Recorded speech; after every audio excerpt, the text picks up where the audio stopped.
Vote ایک گواہی ہے. جب تو کسی کو ووٹ دیتا ہے تو کہتا ہے تیرے سیاہ سفید میں میں تیرے ساتھ ہوں.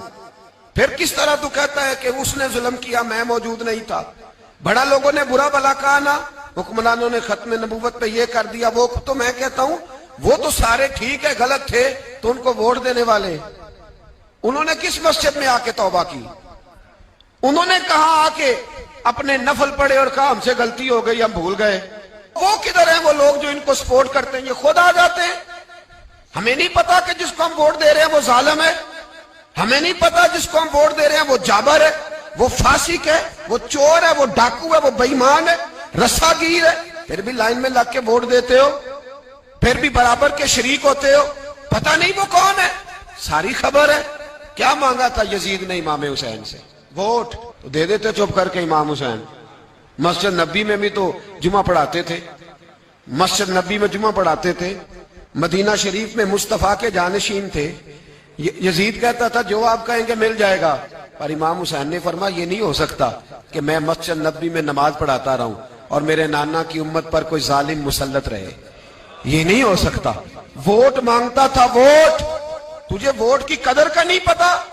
امام حسین نے 18 سال کے نوجوان سے لے کر 6 مہینے تک کا علی اصغر قربان کر دیا, پر ظالم کو ووٹ نہیں دیا. تیرا کیسے حوصلہ پڑتا ہے؟ پھر تو 10 محرم کی دیگ بھی پکاتا ہے.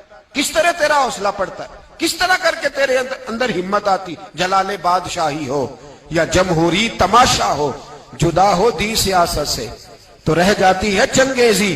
ظالموں کا مددگار بھی ظالم ہوتا ہے, ظالموں کا مددگار بھی. جو بڑے ظالم کے نیچے چھوٹی فوٹو بھی لگوائے, ووٹر اور سپورٹر بنے, وہ نہیں ظالم, وہ نہیں سخت. اور جو اللہ خیر کرے دفتر ہی کھول کے بیٹھ رہے اپنی بیٹھک کے آگے, جلیبیاں بھی کھلائے, میرے کہنے پہ ووٹ دینا, وہ نہیں ظالم. بچ گئے, باہر نکل گئے, نہیں جی نہیں ہم پاک صاحب ہیں, حکمران بڑے ظالم ہیں. نا تو بچ نہیں سکتا, تو برابر کا شریک ہے. مجھے ایک صاحب کہنے لگے ووٹ ڈالنے چلیں. الحمدللہ میں کبھی نہیں گیا. جب بندہ سمجھ میں آئے گا, مرضی کا آئے گا تو جائیں گے انشاءاللہ تعالی. نہیں گئے تو نہیں گئے. میں کہنا بڑی کھلی بات کر رہا ہوں, میں بھی تو مسجد کا مولوی ہوں نا, میں بھی یہ خانقاہ کا مسند نشین ہوں. کھلی بات نہیں جاتے بھئی ہم. ایسے ہی ہے کوئی جس کا جو دل کرے گا ہمیں ہانک کے لے جائے گا. ہماری بنیاد بھی ہے, ہمارا وقار بھی ہے, ہم رسول اللہ کے نام لینے والے ہیں. ایسے ہی جس کا دل کرے آگے لگا کے لے جائے. کیا مطلب ہوا اس بات؟ نہیں گیا. ایک صاحب کہنے لگے ووٹ قوم کی امانت ہے, تو امانت ضائع نہیں کرنی چاہیے. میں نے کہا ضائع نہیں کرنی چاہیے, پر بے ایمان کو بھی امانت نہیں دینی چاہیے, ورنہ زیادہ ضائع ہو جائے.